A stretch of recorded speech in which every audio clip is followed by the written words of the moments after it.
una cuestión que me parece fundamental cuando hablamos de derechos humanos y cuando hablamos de medio ambiente. Los derechos siempre se consiguen a través de la lucha. Los derechos aparecen reconocidos en las leyes, en las constituciones, en los tratados, pero no por casualidad, sino porque han sido recogidos en la legislación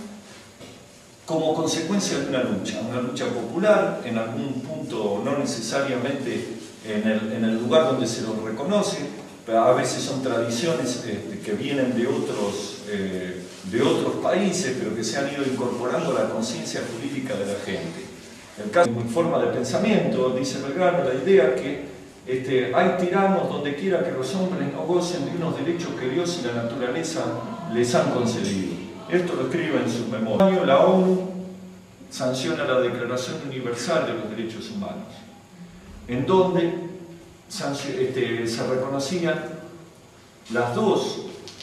estas dos generaciones de derechos que le estoy comentando, los derechos individuales y los derechos sociales, o económicos, sociales y culturales. Después, cada uno de estos organismos, a su vez, fue desarrollando nuevos tratados, nuevos pactos, que pasaron a formar parte del derecho internacional, defendiendo, que es una de las maneras de defender, de obligar a los estados a respetar los derechos humanos, cosa que muchas veces se desconoce después de la Segunda Guerra Mundial, y entonces empezaron a reconocerse en ese proceso de descolonización una serie de derechos a los pueblos, como el derecho de autodeterminación, o como el derecho al desarrollo, o como el derecho a la paz. Son derechos distintos a estos que venimos señalando, pero ya el titular no es una persona, un individuo, como los derechos individuales, no es tampoco un grupo social vulnerable, sino que es el conjunto de la comunidad.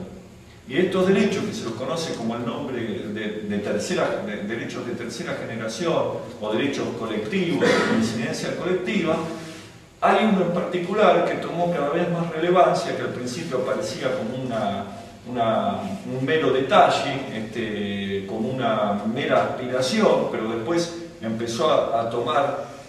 cada vez mayor relevancia, que es el derecho a un ambiente sano y equilibrado. Derecho que nos corresponde no como individuo ni como integrantes de un sector que puede ser o no vulnerable de la sociedad, sino como integrantes de una comunidad local, nacional o internacional.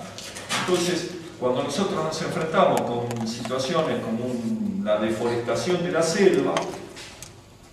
aun cuando no vivamos, aun cuando esa selva no nos pertenezca, porque no seamos los dueños, porque no tengamos un derecho de propiedad, cuando ocurre una situación de deforestación, podemos, no obstante, invocar un derecho y decir, sí, yo me veo afectado porque yo no soy el dueño de esa parcela donde están deforestando, pero me veo afectado porque si eso se destruye la biodiversidad, se destruye el patrimonio de las generaciones futuras, de mis hijos, de mis nietos. Entonces estoy invocando un derecho colectivo, un derecho de incidencia colectiva. Obvio que una parte importante de la tarea para hacer valer estos derechos, las distintas generaciones de derechos a que he estado haciendo referencia, y también el derecho a un ambiente sano y equilibrado, una parte importante es la generación de conciencia, generar charlas, generar actividades en donde vayamos comprendiendo de qué manera estos derechos pueden ser defendidos frente a los abusos de las autoridades o de los particulares o de todos aquellos que anteponen sus intereses inmediatos por sobre los intereses y los derechos del resto. Y es la única manera, la generación de conciencia y la generación de lucha, sobre todo la lucha, la organización. No hay otra manera de defender los derechos. Yo soy, como les decía, abogado que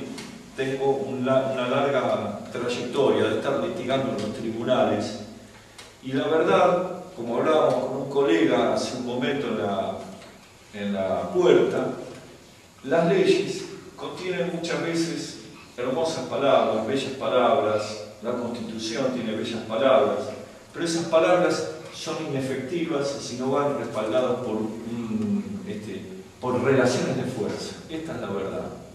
No es que yo desacredite el camino judicial, lo que digo es que junto al camino judicial o al camino legal tiene que haber un acompañamiento político-social, político en el sentido amplio, no estoy hablando de lo partidario.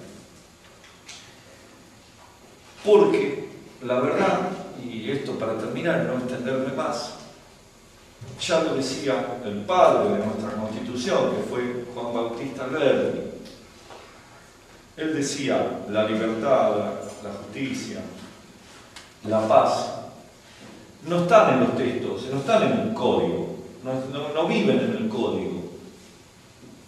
o en la Constitución o en una ley, viven en el corazón del hombre. Y si el hombre no los hace suyos, no va, por más que lo pongamos en la Constitución, no va a existir. Entonces, una de las tareas de los derechos humanos y del medio ambiente y de la defensa de nuestros derechos es ir generando esa conciencia, ese arraigo, para que esos derechos